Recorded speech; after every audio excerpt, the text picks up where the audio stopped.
Welcome to the deep dive. Today, we're really plunging into, well, a massive diplomatic storm. And it all centers on this single disputed claim about oil, alliances, and maybe the price of staying neutral. Our mission: to analyze the full fallout from this recent U.S.-India friction, digging into the sources you've shared to pull out the key strategic insights. Absolutely. In this situation, it's just a fantastic example of global complexity, isn't it? We're not just talking about, the price of crude oil here. Right. We're looking at how India, this major growing power, is trying to secure energy for, 1.4 billion people, all while juggling immense geopolitical pressure, mainly from Washington, and trying to keep a really critical but maybe fragile strategic partnership going. Okay, let's unpack this right away then. The whole controversy seems to have ignited from a very specific, very public statement by U.S. President Donald Trump. Yes, at the White House. He claimed, and this is the quote, that Indian Prime Minister Narendra Modi assured me today that they will not be buying oil from Russia. It was a bombshell statement, really. It immediately put New Delhi on the defensive. And as the sources show, Trump presented this assurance as a big step, towards isolating Moscow financially. And the U.S. rationale is pretty blunt. Oh, very clear. The administration basically said India's continued energy buys were, quote, aiding Moscow's war machinery and funding what Trump called Russia's ridiculous war in Ukraine. Though he did sort of hedge it a bit, acknowledging the halt wouldn't be immediate. He called it a process that is going to be over soon. Okay, so if the goal was isolating Moscow, the stick had to be big enough to force India's hand, right? Yep. What was the actual mechanism? What was the painful part? Well, the mechanism was immediate and pretty severe economic penalties. India got hit with a total 50% tariff on most of its goods going to the U.S. 50%. Wow. Can you break that down? Yeah, so 25% was apparently the existing standard reciprocal rate, they called it. But then they added another punitive 25% duty right on top, Okay. specifically penalized for those ongoing Russian oil purchases. 50%. That figure just jumps out. It's dramatically higher than what the U.S. applies almost anywhere else, isn't it? It really is. China's rate is sitting at 30%, I believe. Vietnam, the Philippines, maybe around 20%. So this immediately put, over half, 55% of India's $87 billion in exports to the U.S. at pretty severe risk. And hitting which sectors particularly hard? The big ones. Labor-intensive sectors, mainly. Textiles, gems, jewelry, auto components. Key export earners for India. And the market reaction? Predictable, I guess. Instantaneous. Forecasts started suggesting India's GDP growth could actually dip by maybe 0.2 to 0.5%. And the Indian rupee weakened quite a bit, near a record low, actually, around Rs 88.78 per U.S. dollar. Investors were clearly spooked by the instability. Okay, but wait. This is where it gets, really interesting, maybe even contradictory. Despite these absolutely crushing tariffs designed to force compliance, certain sectors were completely untouched. Zero tariffs. Exactly. That's the tell, isn't it? It shows you Washington's own vulnerabilities and maybe its deeper strategic priorities.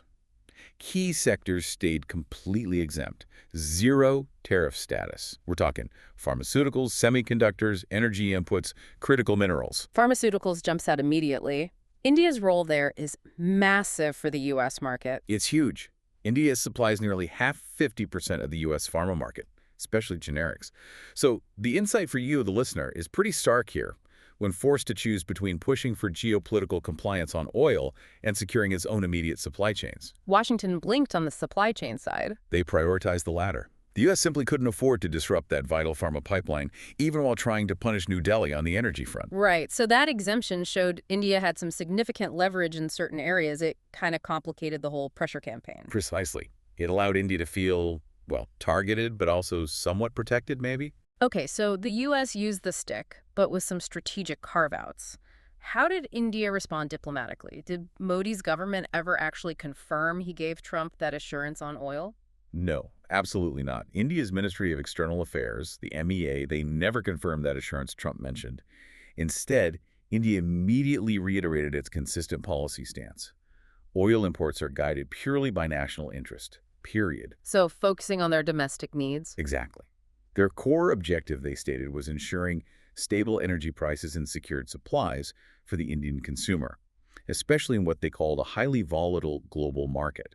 And they framed it as part of a broader strategy, too, aiming to broad-base and diversify energy sources, even noting they'd expanded energy trade with the U.S. over the past decade. And they didn't just deny the claim passively, did they? They pushed back quite strongly on fairness, asking why they were being singled out. Oh, yeah. They definitely leveraged the international context there. Yeah. The MEA called the targeting of India unjustified and unreasonable. They pointed to the massive ongoing trade between the European Union and Russia, something like 67.5 billion in goods and 17.2 billion in services just in 2023-2024. That's a big number. A very big number. And they also pointed out the obvious elephant in the room. China is actually the single biggest importer of Russian oil overall. So India was basically asserting its economic sovereignty, reminding Washington that, look, global energy flows are complex and you can't just point the finger at one partner. You got it. And Russia, well, unsurprisingly, they were quite happy to back India's stance. The Russian envoy, Denis Alipov, came out saying Moscow wouldn't interfere in India's bilateral stuff with the U.S. He affirmed the energy cooperation was perfectly aligned with New Delhi's national interests. So the message from India seemed clear. Our focus is development, affordable energy for our people, not necessarily aligning perfectly with Western geopolitical dictates on this issue. That seems to be the core message. Okay, so India is holding firm internationally. But what about domestically? This must have caused quite a stir inside India, where politics are always, let's say, lively. Oh, the political fallout was immediate Hmm. and intense. The opposition, particularly figures like Rahul Gandhi, saw this as a huge opening, a vulnerability for Modi. How so? They accused the prime minister flat out of being frightened of Trump, of compromising the nation's honor, potentially wrecking India's long-standing, very important relationship with Moscow. That's strong language, compromising honor. Extremely strong. The Congress Party specifically labeled the PM a weak leader. They claimed he struck some kind of secret deal at the cost of the country's honor because he was, quote, fearing Trump's anger and threats. So it instantly became this internal political firestorm, the opposition using U.S. pressure to question Modi's strength on the world stage. Exactly. It fed right into domestic political narratives. And then there's the Trump factor. The diplomacy gets really bizarre here, doesn't it? We swing from this high-stakes 50% tariff threat to President Trump making these really personalized comments. He called Modi a great man who loves Trump. Right, and then that really odd clarification he added. Yeah, saying he didn't want the word love taken the wrong way or, and this is strange, ruin the PM's political career. What was that? High-stakes negotiation or just political theater? Huh. Well, it was certainly highly personalized diplomacy. That was kind of a signature style for the Trump administration, wasn't it? It's definitely hard to square the economic punishment with that kind of verbal praise. Doesn't really track logically. Not easily. But it might be consistent with that earlier controversial social media post Trump made. Remember that one? Looks like we've lost India and Russia to deepest, darkest China. The underlying concern seems to be about strategic alignment, clearly, but the method. It swings wildly between like financial warfare and this very personalized flattery. Okay, so let's try and pull these threads together. We have this massive trade conflict, really intense diplomatic messaging back and forth, domestic political turmoil in India, all focused on oil and Russia. But if we step back and connect this to the bigger picture, the irony here is just immense because the U.S. is imposing these potentially devastating tariffs over energy purchases from Russia. While at the same time, Simultaneously, the strategic defense partnership between the U.S. and India is arguably one of the fastest growing and most robust in the world. It's booming. the defense facts you pulled from the sources really highlight this contradiction, don't they? The U.S. designated India a major defense partner way back in 2016. That's right. And since 2008, India has contracted for, at least $24 billion worth of U.S. defense gear. Big ticket items, too. Things like the C-17 Globemaster transport planes, the P-8I Poseidon maritime patrol aircraft, really sophisticated stuff. And it's not just buying equipment, it's the practical integration. Exactly. That's accelerating at a dizzying pace. Joint military exercises are now just routine, frequent, across land, sea, air. You hear names like Abhyas, Malabar, Tiger Triumph, Cope India, all the time in strategic circles now. And here's the critical point for you, the listener. India now does more military exercises and personnel exchanges with the United States than with any other country. First stop. Any other country. That level of military cooperation implies shared strategy, shared intelligence, shared goals, presumably in the Indo-Pacific. That's the clear implication. It points towards a profound strategic alignment. Yet this huge energy conflict persists, and it seems tied to India's historical defense relationship with Russia. And that's what's just fascinating here. Despite these incredibly deep, growing U.S. strategic ties, India still relies heavily on Russia for arms. It accounted for, 36% of its defense imports between 2020 and 2024? Which is down, though. It is down significantly from earlier years. It was closer to 59% if you look back since 2008. But Russia is still a fundamental supplier, foundational even.